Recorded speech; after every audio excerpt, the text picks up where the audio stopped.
ಇವರು ಕೈನಲ್ಲಿ ಅಧಿಕಾರ ಇದ್ರೆ ನಮ್ಮ ಸಂವಿಧಾನದ ರಕ್ಷಣೆ ಆಗಲಿ, ಪ್ರಜಾತಂತ್ರದ ಉಳಿವು ಆಗಲಿ ಸಾಧ್ಯ ಆಗ್ತದ?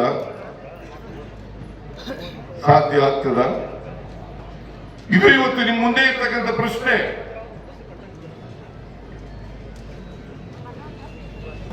ಅದಕ್ಕೋಸ್ಕರ ಸಂವಿಧಾನ ಉಳಿಯಬೇಕಾದ್ರೆ, ಪ್ರಜಾತಂತ್ರದ ಉಳಿಬೇಕಾದ್ರೆ ಕಾಂಗ್ರೆಸ್ ಪಕ್ಷಕ್ಕೆ ತಾವೆಲ್ಲರೂ ಕೂಡ ಆಶೀರ್ವಾದವನ್ನು ಮಾಡಬೇಕು. ಕಾಂಗ್ರೆಸ್ ಪಕ್ಷಕ್ಕೆ ಆಶೀರ್ವಾದವನ್ನು ಮಾಡಬೇಕು. ಇದು ಇವತ್ತು ನಾವು ಚರ್ಚೆ ಮಾಡಬೇಕಾಗಿರ್ತಕ್ಕಂಥ ವಿಚಾರ.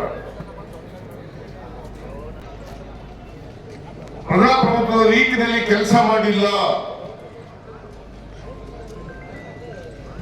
RSS ನ ಸಿದ್ಧಾಂತ ಏನಿದೆ ಅದಕ್ಕೆ ಅನುಗುಣವಾಗಿ ಆಡಳಿತವನ್ನು ನಡೆಸತಕ್ಕಂಥವರು ನರೇಂದ್ರ ಮೋದಿಯವರು.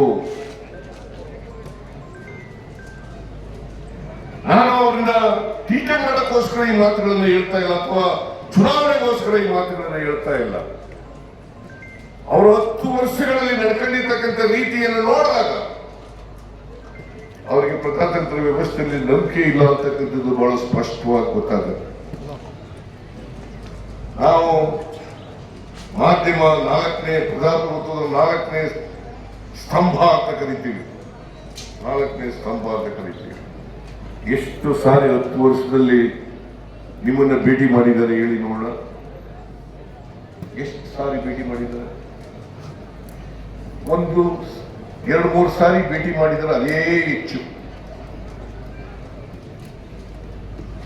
ಯಾಕಂದ್ರೆ ನೀವು ಪ್ರಶ್ನೆ ಕೇಳ್ತೀರಿ, ಅದಕ್ಕೆ ಉತ್ತರ ಹೇಳಬೇಕಾಗ್ತದೆ. ಮುಜುಗರದ ಪ್ರಶ್ನೆಯನ್ನ ಕೇಳ್ತೀರಿ, ಅದಕ್ಕೆ ಉತ್ತರವನ್ನು ಕೊಡಬೇಕಾಗ್ತದೆ.